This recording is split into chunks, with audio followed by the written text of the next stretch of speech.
What up, though? This is Elton Anderson Jr., aka Detroit Chopra, and today we're talking about humans and the design of us as human beings.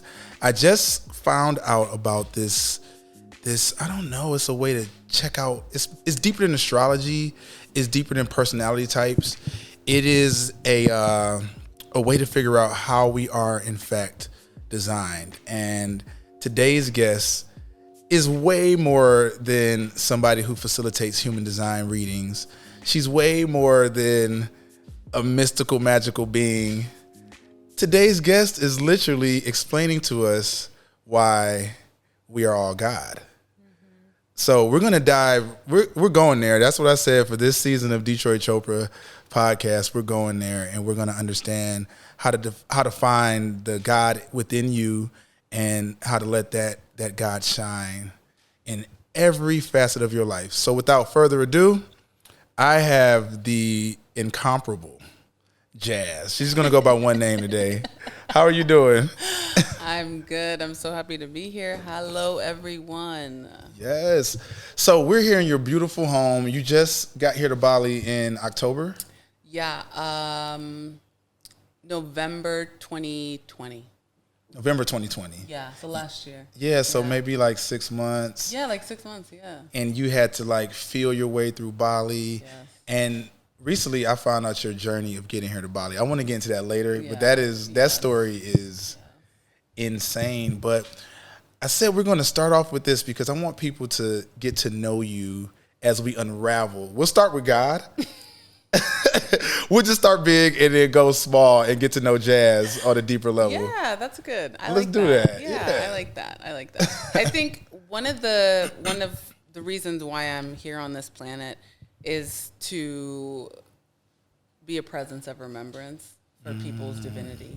I think that's what I know I've done for myself. And a lot of times we don't really talk about or celebrate the things that we've done for ourselves.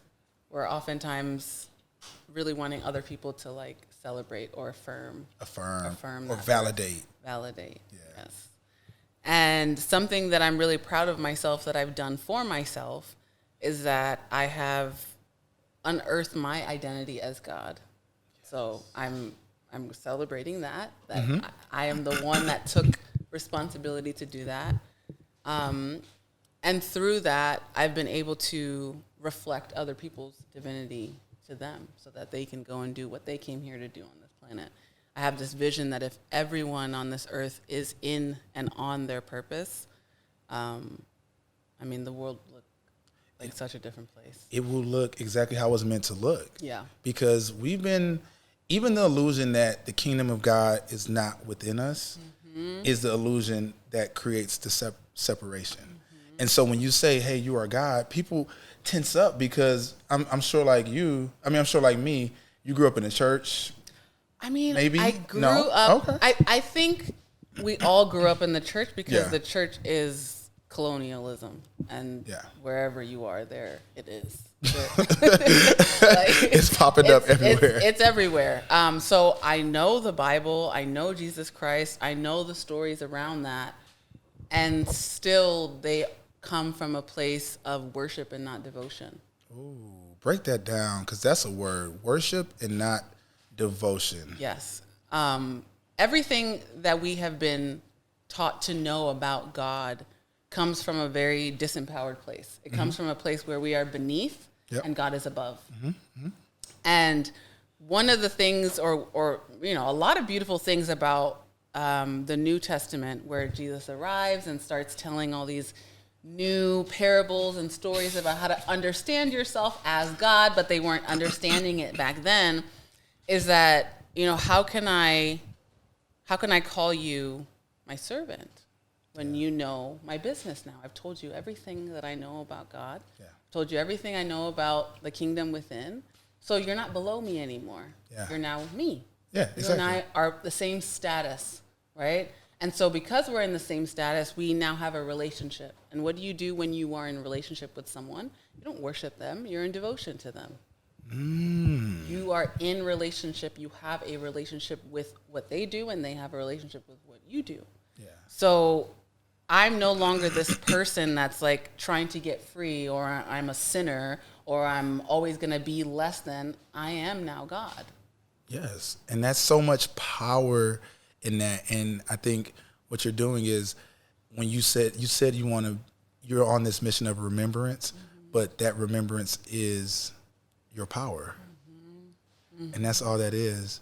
And so when people can start reclaiming that I am God, then they'll start acting in godly manners. And you won't have to put the ego of religion and say, this is an angry God, or you'll go to hell, or you won't send your own self to hell. Who would send their own self to hell? Because we only truly, honestly know our own hearts. And so does that change how you look at people in general? Like, how do you meet somebody, do you see, like, what do you see when you see people? Okay. Because this is something you must not have been asked before. Well, I have like two answers. So when I'm looking out to other people, I see a lot of people that have forgotten their true identity. Okay. So I'm looking at them and I know that they're God, but they don't know that they're God. And when I'm looking out at them as God, I'm not saying that you have to behave a certain way and that's what makes you God. Because that also is coming from a very humanistic point of view, which is a hierarchy. Humans invented hierarchy. God doesn't have like a hierarchical system. It's giving it's giving judgment vibes. Yes, exactly. Big judgment energy. Exactly. And so, here I am looking at them and I know that they're God, but they see themselves as individuals. Yeah. And that's so much separation. So much separation, and it's exalted. Individualism is very much exalted in our collective. If you are an individual, then you are higher than everyone else. You have a status. Are you CEO. different? Yes. I'm a AKA, or I'm a, which is fine. These are all little markers in where we kind of grow or draw our territory. We say, I'm an AKA, so this is my territory. Yes. I'm a mother, so this is my territory. And all the while we're like, drawing these little territories out, we're separating or othering the people around us by saying, you're not this thing and I am, so I'm going to be here and you're going to be there. And so we'll never really identify as God, because God is that oneness, including all the people that you think are not God. I mean, let's talk about it, because God is, the idea of God to me, and you, again, stop me the second I'm wrong, is that God is experiencing itself through each and every one of us. Absolutely. In a way. Yeah. So in the same way that God is a mother, God is a murderer. In the same way that God is a parent, God is a pedophile. I mean, I hate to, use these terms, but they're only triggering because they're real. Yeah, I mean, they're only triggering because our brains cannot compute the massiveness of God. So I get a lot of I'll just say feedback from people who grew up in Christianity or evangelicals, and they'll say things like, do you think that you're smarter than God? And I'll say, no, because that would be a thought that only a human could think. That's a hierarchy. I'm in relationship with God. I'm not above nor below God.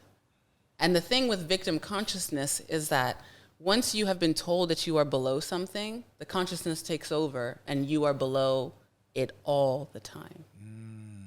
So there's a difference between being a victim and living under victim consciousness, just like there's a difference between being white and living under whiteness consciousness. So those are two separate things. You can have, incredibly depressing, deep, traumatic moments happen to you, and in that moment you are considered a victim. But as soon as that moment ends, you take that identity and you carry it with you through everything that you do. And when you're holding on to that identity, another identity such as God cannot enter, because it's free will.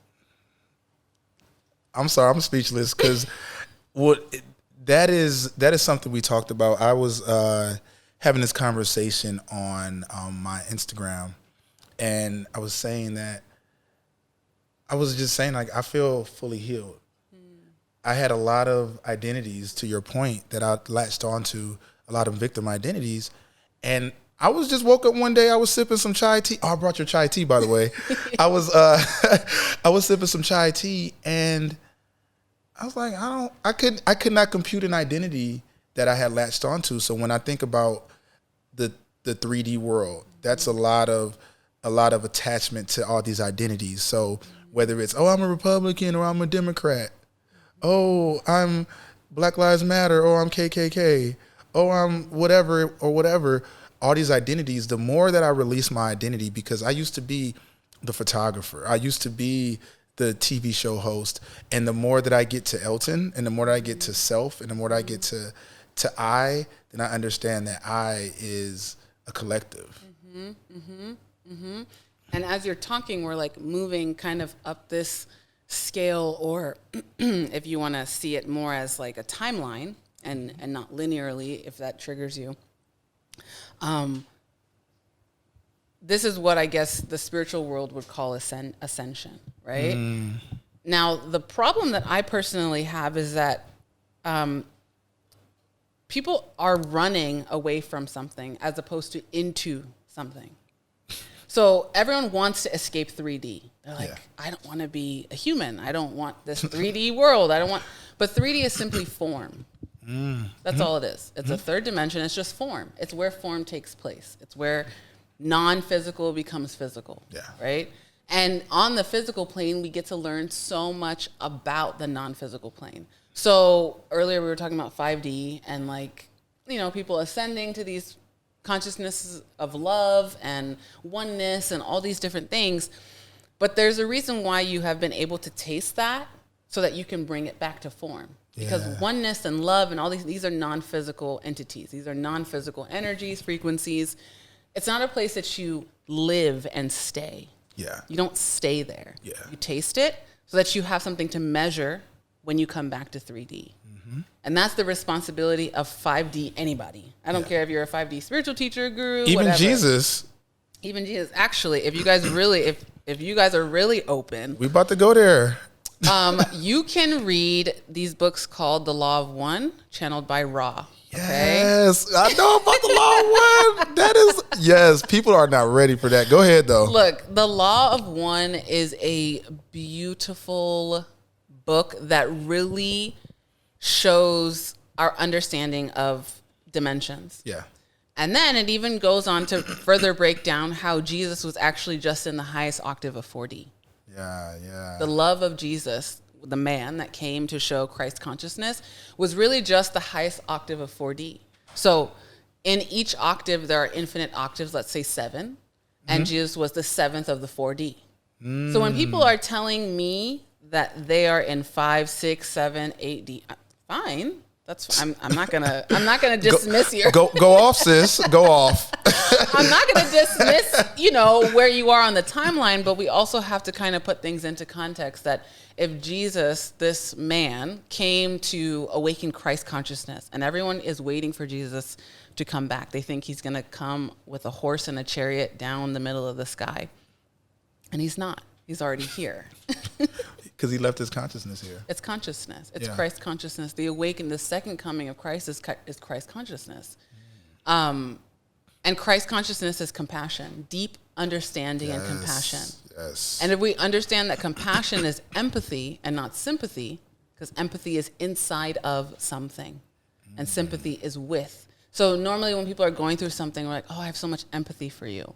No, you don't, because you barely even touched any emotional tangent that I'm on.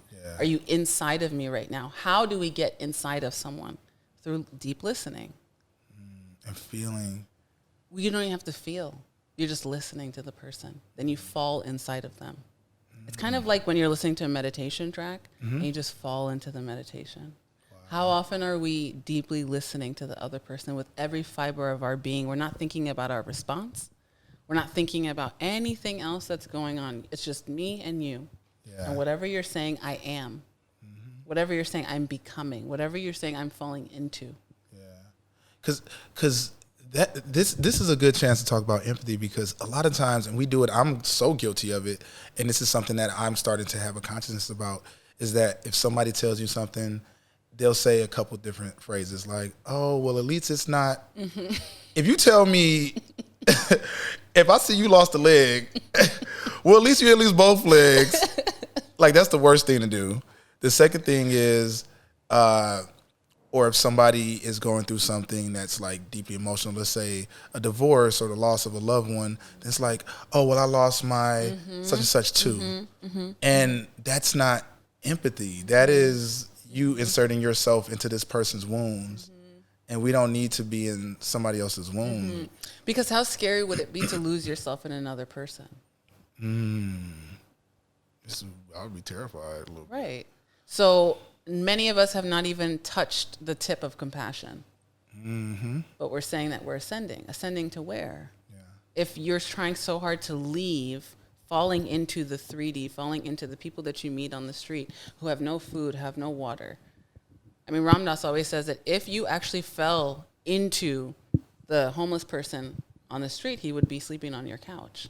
Yeah. Because how could you see yourself in that thing and not do anything about it? We do it every day. We do it every day. Like, it's almost like a survival mechanism, because when you start to open yourself up to that level of compassion, it's overwhelming to keep breathing on the planet. Oh, it's for like, sure. What am I supposed to do about all this stuff? And this is another reason why people reject their identity as God, because it calls forth a radical responsibility of their life. Yeah. No one's controlling your life. Yeah. Sad. It's sad. As sad as it may seem, like, you are the reason why. You can fill in the blank.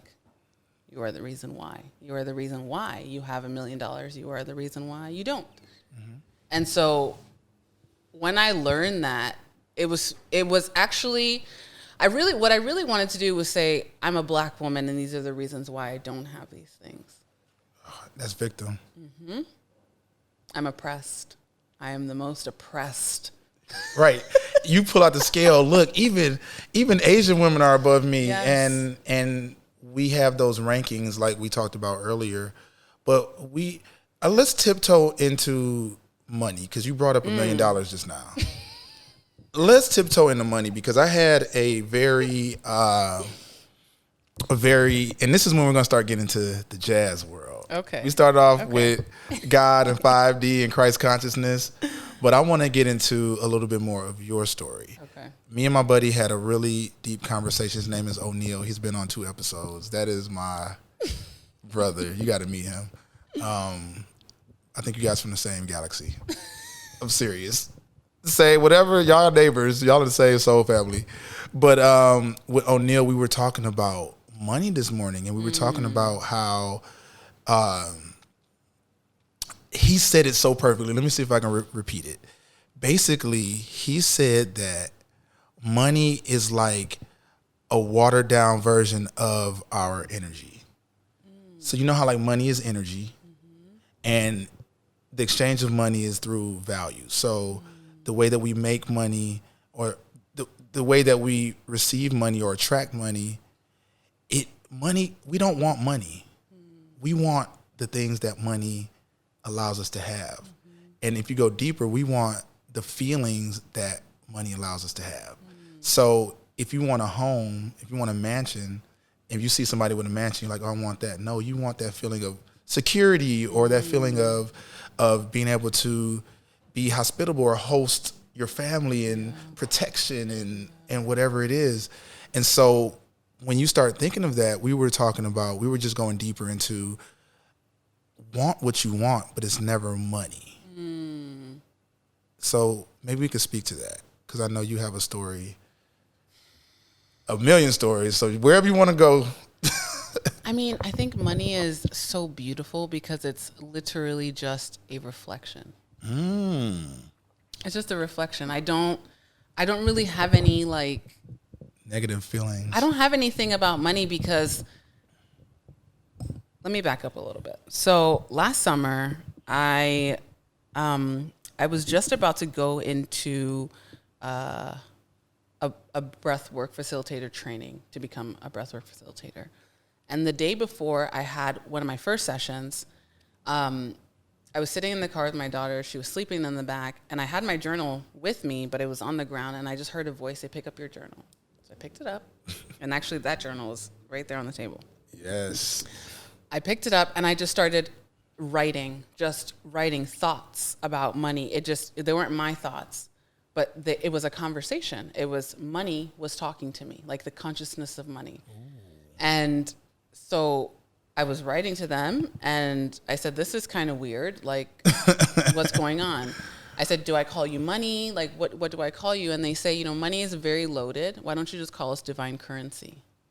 Oh, okay. I love it. So divine currency and I have been on this 1-year journey understanding old paradigm money and new paradigm money.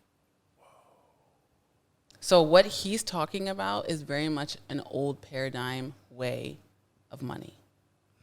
What we want, what we trade, what all these things are, is how we've been taught to understand energy exchange. And new paradigm money is not like that.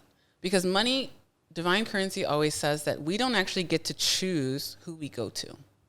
That's not a law that we choose. Okay. So I'm not getting a cash app from divine currency. Is that what we're saying? So basically what I was asking them was, why is it that so many perceived bad people have money and not perceived good people have money? Yeah. And they said, because bad people love themselves and good people don't. I gotta go. Great podcast. You have a blessed day, Battle.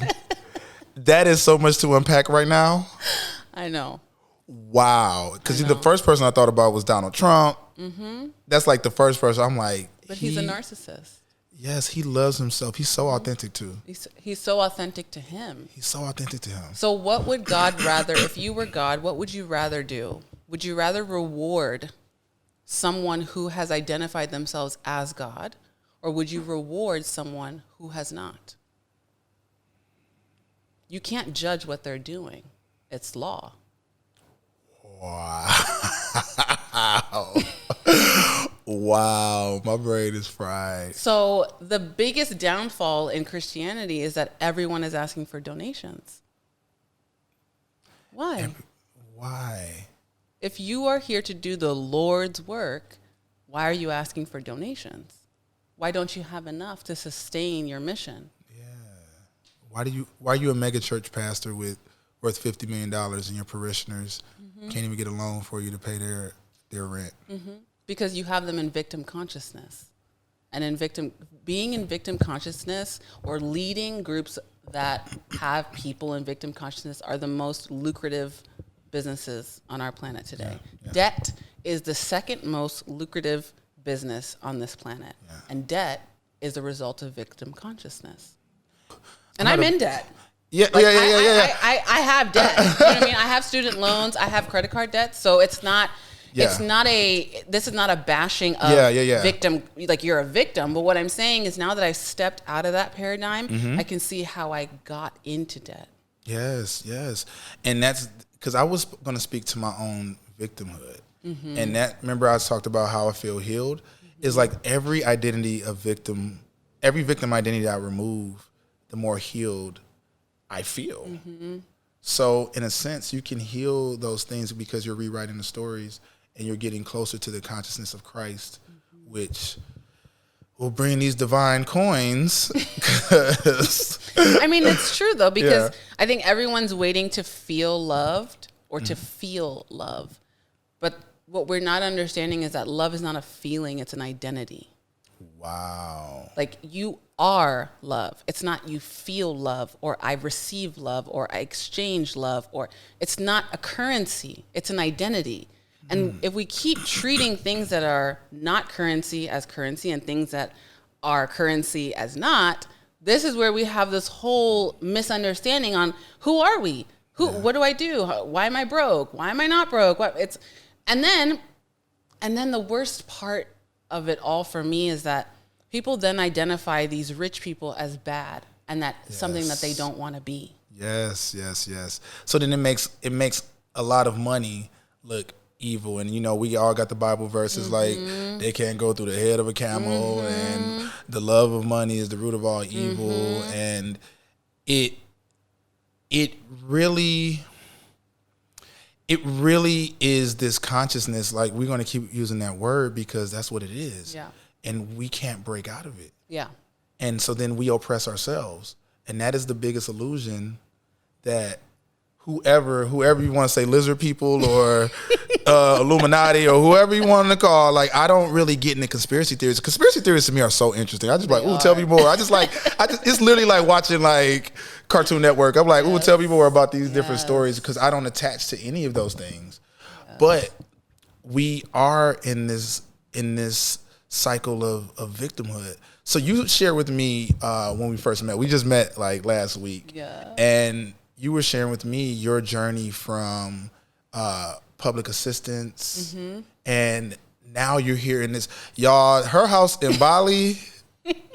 I'm not about to play with y'all. This place is a vibe. How did you? We have to know this story because it was such a powerful story when I first met you. Yeah, I mean. And this was last year. This was last year. I was in public assistance. This ain't even. This is in a whole panini. She was on public assistance. So you need to tell us how you got out of that. Well, okay. So I'm going through my old journals right now, and I read through a journal from 2014 yesterday, and the identity of who I thought I was a sinner. I thought I was this bad person because of all these bad things that I've done, and that these bad people don't deserve good things. So that was number one. Yeah. Like, if I'm God and I have kids, let's even play for a minute. Let's do the whole patriarchy thing. God is the father. God has these kids. As a father, you want your kids to like grow up and have these characteristics of being these good people. Now, what we naturally do, just Maslow's kind of thing, is hierarchy. Yeah, we just reward the things that we like, and we don't reward the things that we don't like. So if I believe that I'm a sinner, or I believe that I am below, then I'm going to keep reflecting, or those realities are going to keep showing up. Your outer world is just simply your inner world. Exactly. So if you have public assistance consciousness, if you got hot girl summer consciousness, but we could create whatever we want. But this is also the beautiful part of it. Yeah. You're realizing that you could create whatever you want. Whatever, literally. And that's the first step in understanding that you're God. Because what is the main characteristics of God? Is to create life. Yeah. It's the creator. It's just to create. Just to create anything. Yeah. Anything. It doesn't matter what it is. So just like you said, if you want to create $1 million, you can create $1 million. It's going to take, you're not going to just jump from being on welfare to $1 million. It's steps. Yeah. It's steps of manifestation. But anybody with $1 million in their bank account right now had to have had the consciousness that they were going to have $1 million. Simple as that. Yep. A few weeks ago, I kind of just wrapped up this thought that came to me about the levels of manifestation. So we go from want to need to desire. Okay. I think I know where you're going. Okay. And then we go from experience, create, become. Yep. Yeah? That's it. So the first 3 levels are us in our pure humanity, just humans. Want, need, desire. Like that. That's it. Yeah. And then we shift, something happens. When we go from I desire this thing to I want to experience it, we jump into our godness.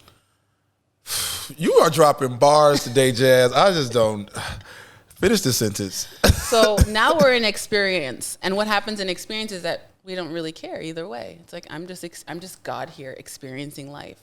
So whether I make $1 million or not, it's not that big of a deal. And our ego doesn't have anything to attach to, so it allows flow to come in. So here we are, we're in experience, and we're like, okay, that's cool. I could take it or leave it. And then we realize, wait a minute, I could take it or leave it. I have a little bit more power than that. I can create it. So now we're in this mode of we're identifying as God. I know I have omnipotence. I know I have this powerful being to like create something. And we're like, okay, this is cool. Wow, I just created this thing. But I could probably do more because consciousness is always expanding. And even after this, there's going to be something more.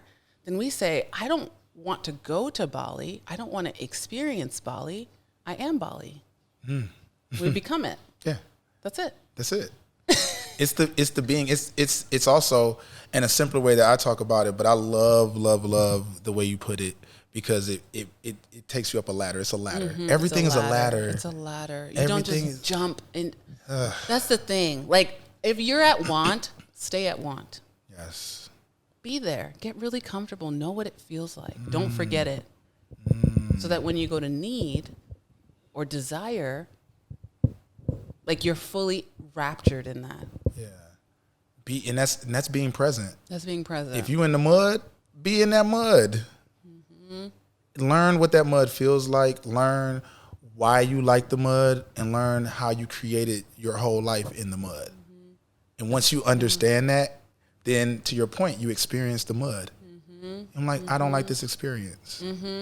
Contrast sharpens desire. Yeah. So. But I was going to say too, like, so the easier way I explain it is kind of like the idea of be, do, have, or have, do, be. You know, same thing. Like, I have something to, like, I do something to, like, no, I am. And when you get into that vibration of be, then everything comes to you. But at the end of the day, like you said earlier, we are love. One thing that I wanted to bring into to this conversation about consciousness, money, and even becoming a magnet. Do you, like, really use that word in terms of, like, oh, okay. I've been using magnet because I'm like, oh, we're attracting. Yeah, use what, whatever works for you. I want to understand why a magnet is not really your vibe. Well, because if I'm understanding new paradigm money, divine currency is telling me and is trying to break through to me to say, like, you all are under the notion that people that are rich are bad, or people that are, whatever. It's about how much you love yourself. At the end of the day. At the end of the day. All right. So a magnet is still something in front of me. I don't want anything in front of me. I am the thing. So I'm not magnetizing these things to me, which is fine. Like that, just like we just said, if you're there, stay where you're at and really, like, learn to yield and wield those energies. But if I wake up every single day, and this is not all day, every day, but this is the majority, it has gotten longer and longer bouts of me not forgetting that I am God, then what is a magnet? How useful is a magnet for me if I created the magnet? Remove everything and just be. And just be God. Don't even be a magnet, just be. Just be God. Was that, wow, thank you. So when was the point where that thought process got you from public assistance, which was last year, which is blowing my mind, to where you are now? So you talked to the divine currency. Yeah. So we were starting to make a little bit of money at this point, but I'll even go a little bit further and talk about when we had $200 and we bought train tickets. My family and I, we were just like, let's just do something fun. This is a family of 4. Yes, my husband and my 2 kids. And this was your last $200? This was our last $200, and we were like, let's do something fun.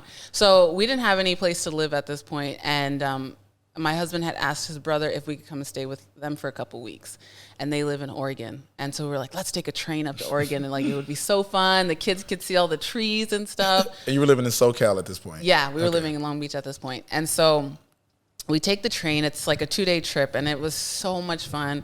And we get to Oregon, and I am just, at this point, I'm, like, deep in my depression. I call it the void, but I'm deep in the void at this point.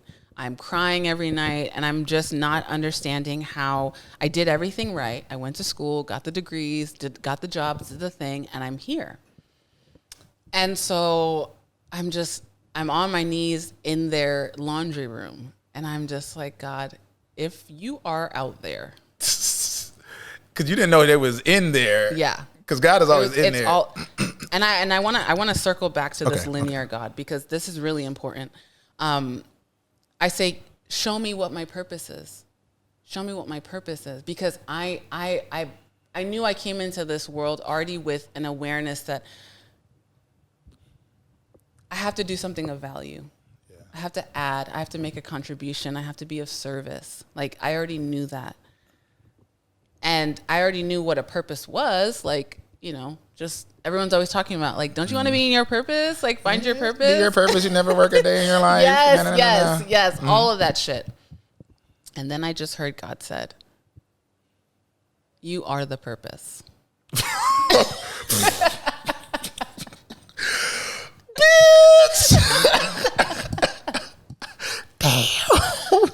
It was like, you cannot find something that was ever lost. Wow. And this is why you're so confused, because you're looking for something that you have. It's kind of like when we put our sunglasses up and we're like, where are my sunglasses? Where are my sunglasses? Mm-hmm. And it's been on your head the whole time. Or talking on your phone like, girl, where's my phone at? I have done that before. Have you ever done that before? I'm like, girl, I'm trying to find my phone. Wait, my bad.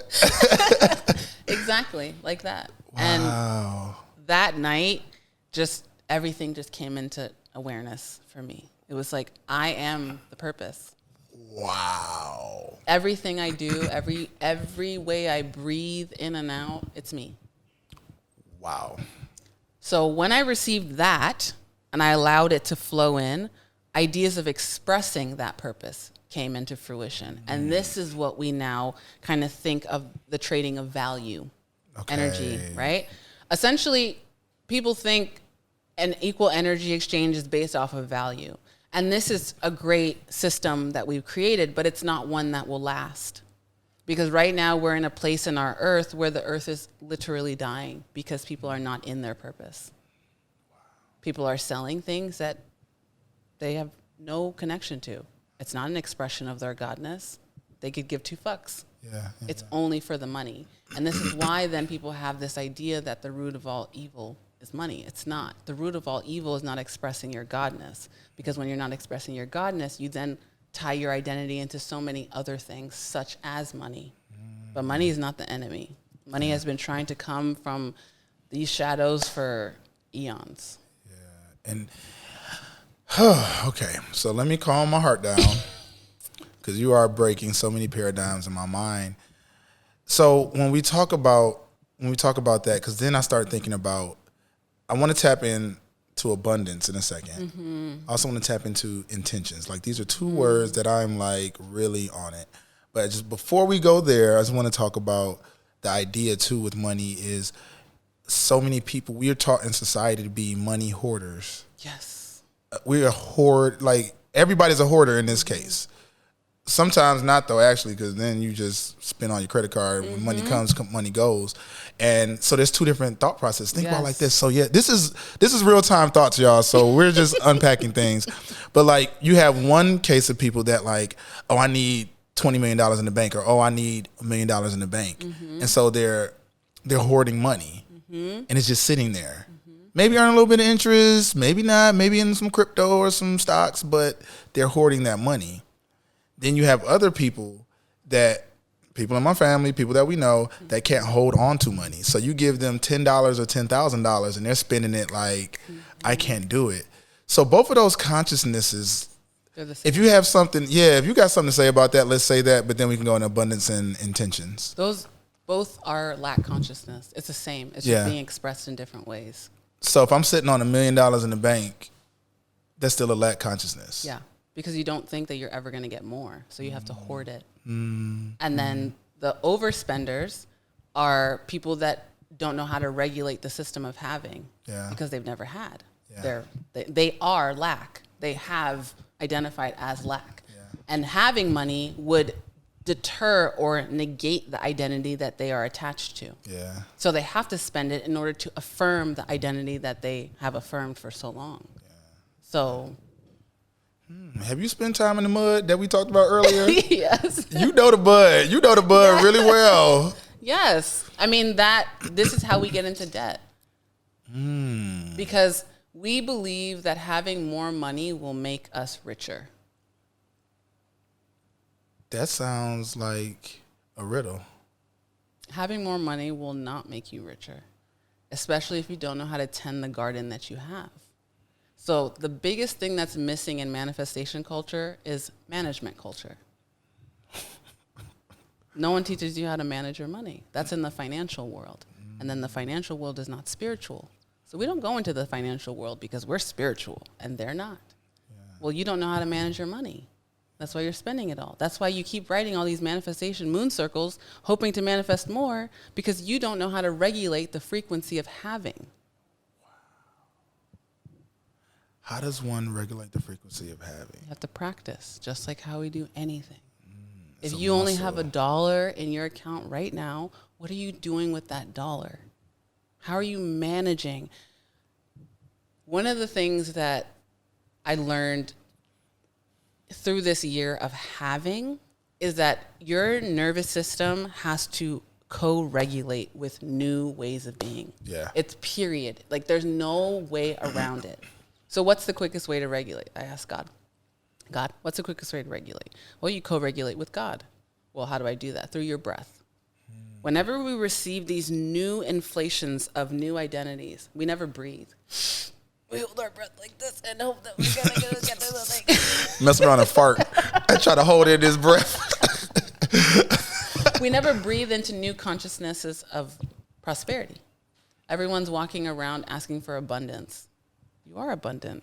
It's an abundance of air right now. We have an abundance of time. We have an abundance of electricity running through all these things.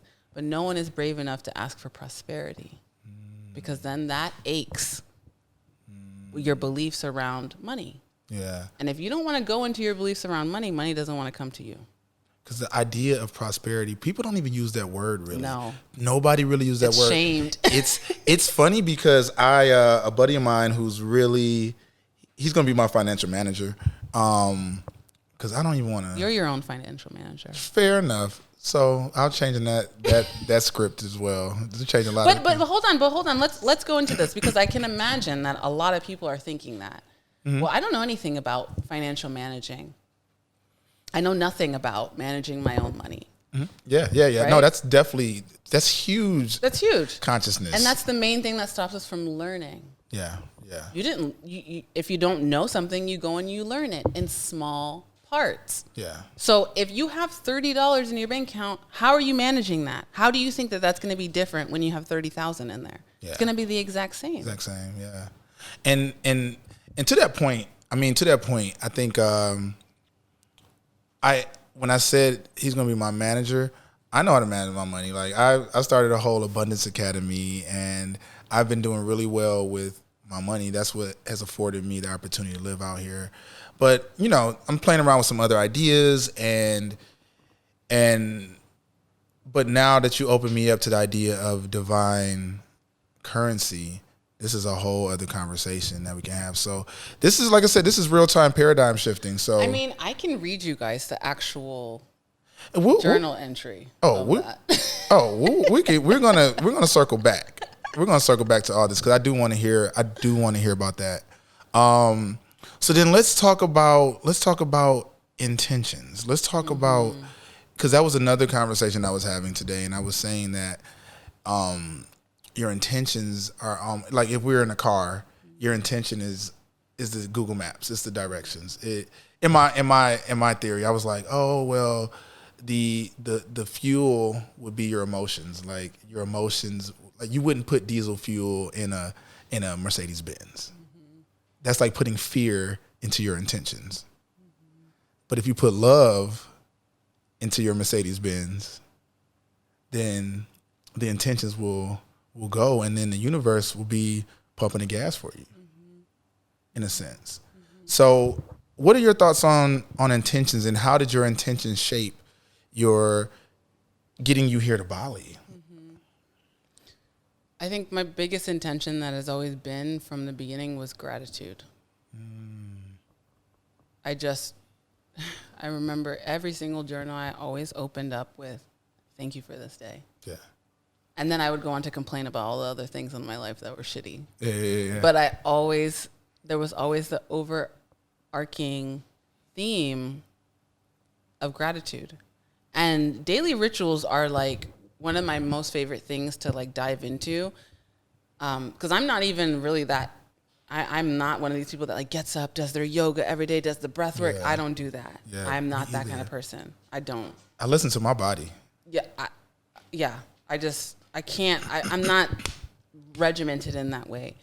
And you somebody's mama too. Yeah, exactly. So that's kids, a plot twist. So I'm not even thinking about any of that stuff. But there is something so powerful about daily rituals. And daily rituals, I would say daily rituals root our remembrance.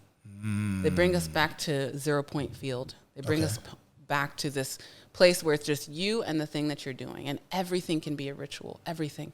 Brushing your teeth, washing your body. It's just the attention.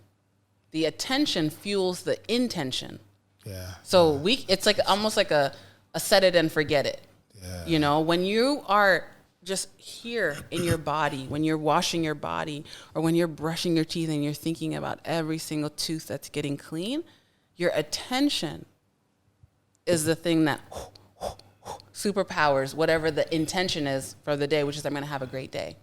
Yeah. Something so short and so simple. I'm going to be thankful this day. That's my intention for the day. Yeah. That's my guiding direction. That's the gratitude. Like the gratitude is the emotion. Like is gratitude an emotion?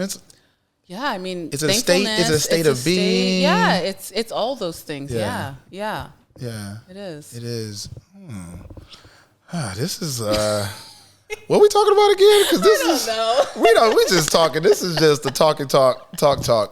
So we're getting here, and so you allowed. You're on the train. You get to Portland. What happens next? Like, how did you get to Bali? Okay, so after I realized that I am my purpose, then I say, and this is me still talking to a linear God, and I really want us to talk about this linear God thing. Yes. So maybe let's pause and go into here for a second. Let's do it, yes. So one of the like main feedbacks. Oh, because let me tell you something about this woman.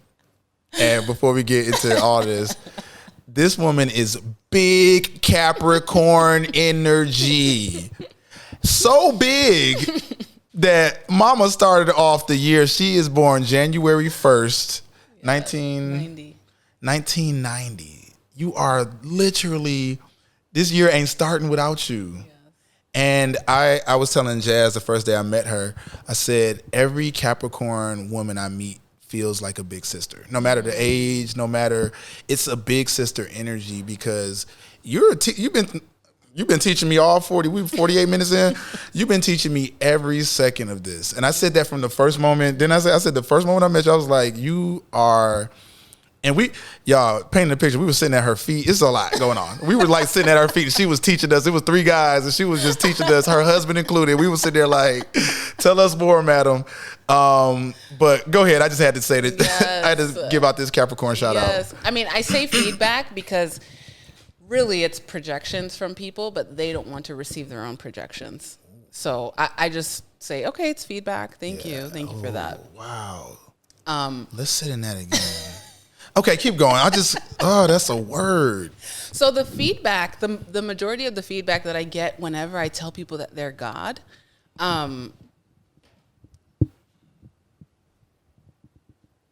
is that they're thinking of it from a very linear God. Yeah. Like there's a white man with a long beard up in the sky sitting on a cloud, and he's a meddling God. And if you don't like him, he's going to smite you. Smiting, yeah. I know smiting. Fire and brimstone. Yeah. That God. But we have to understand that God is actually mother. God is mother. God is not father. Yes. And when we move out of the paradigm that God is father into a matriarchal paradigm that God is mother, why would your mother smite you? Never.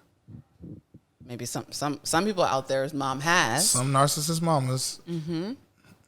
But that is not the true archetype of the womb. The womb holds. It holds you through everything that you're going. It's the void. Yes. It doesn't spit you out. It's trying to teach you things to let go of so that you can be more present in your life. Yes. The Father is the one that's the domineering. I will smite you. I will do all these things. Could you imagine if God was actually a father? We would not be existing right now talking to each other. It would be impossible. No, it would be impossible. But this is why we have war on our planet. It's through that patriarchal paradigm that if I don't like what you're doing, I'm going to go and colonize it. I'm going to go and do something about it. I'm going to go. I mean, even the way that some parts of the Bible are written, where we're constantly asking God, make me stronger. I'm hurting, but make me strong. I'm hurting, but make me stronger so that I can endure the pain. Yeah. It's and when I think of strength, I think of women. Mm-hmm. I think of women because that's an internal strength. Mm-hmm. It's not how many weights can you lift rather. It's not how many muscles you got, because that's all projection of the things that you lack within. Mm-hmm. If you have to show off these muscles or have to show off your wealth or have to show off anything, that's a projection. And so when I even think of religion, I just see ego. Like even look at religion actually holds the word ego in it. E, G, and O in that exact order is within religion. Mm-hmm. And it's the ego, it's the projection of the lack within certain people. Mm-hmm. And I'm not going to go into all that whole side of religion, but I just know for me from a very young age, I just never fully connected with the stories and the parables that were in the Bible in a sense of like looking at them. On a deeper level, I get it, but on how I'm supposed to view God as an angry God and a jealous God and a spiteful God, I'm like, that doesn't make sense to me. It just never made sense. And so we talked about when we first met, we talked about the knowing. Mm-hmm. So let's get into that. We're rounding it out a little bit, you know. We're going to make this a little longer, but let's get into the knowing. So the knowing is such a feminine aspect, whether you're male, female, non-binary identifying being, it doesn't matter. These are archetypes, consciousnesses. Yeah. And a knowing is an intuitive space. Yep. It's not something that has to be proven. Facts come from the masculine, and a knowing comes from the feminine. So masculine always wants to prove things. Show me your ID. Show me your Show me your ID. Look at the numbers. What are the numbers on that? Give me statistics. And this is why the moon was so powerful, you know, before religion came in, because religion is essentially mass propaganda of control. Yeah. That's what religion was. But if you believe that God is everywhere, why would you need to control somebody? Yeah. God's there. Yeah. God's speaking to them, walking with them, doing their thing. And I think the hardest thing for people to swallow is like, how can I be God? And I say, well, question the God that you know. Yeah. Ask the God that you know. But in religion, you're not allowed to ask that. You cannot question God. But if God is so big, can't God encompass every single question that I could ever have of it? Who are you? Who made you? Yes. Where do you come from? Who made me? Do I have the same powers of you?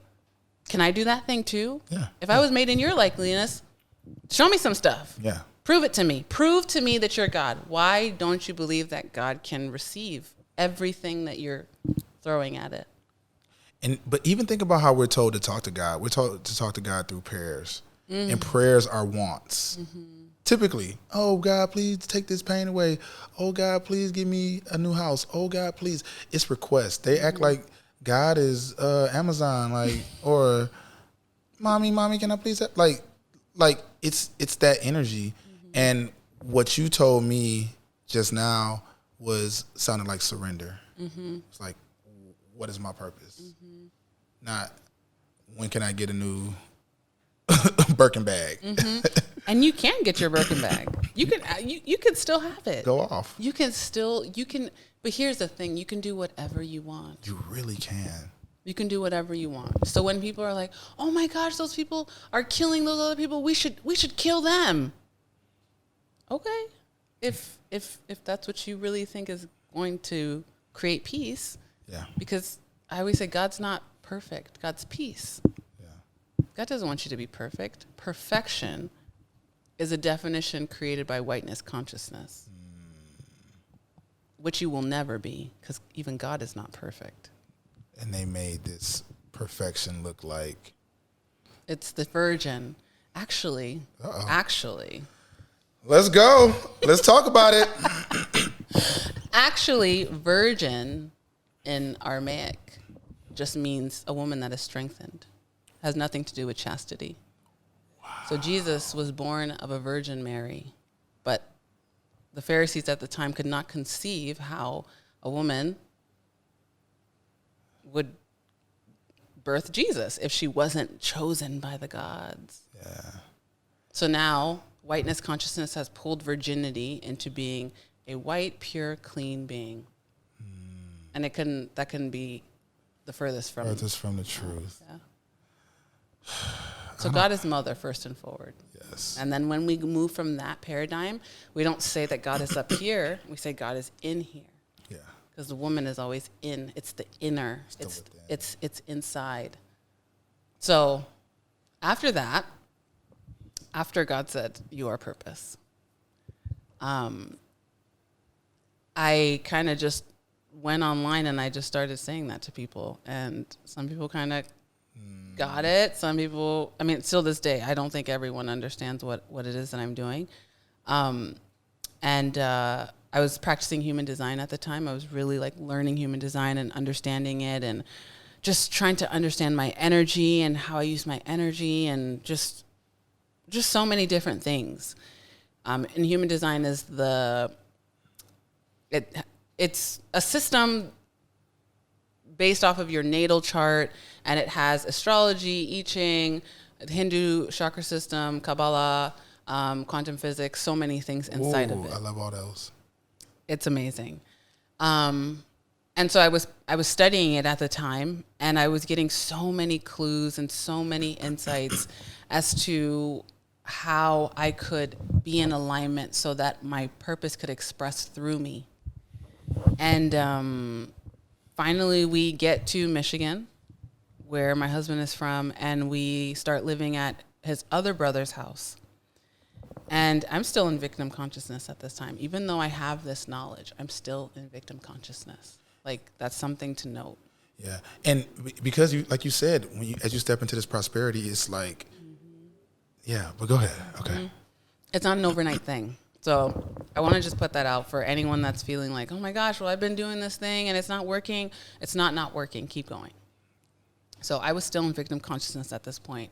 I mean, we were cooking our food on hot plates. Like, we were chopping wood to make the house warm.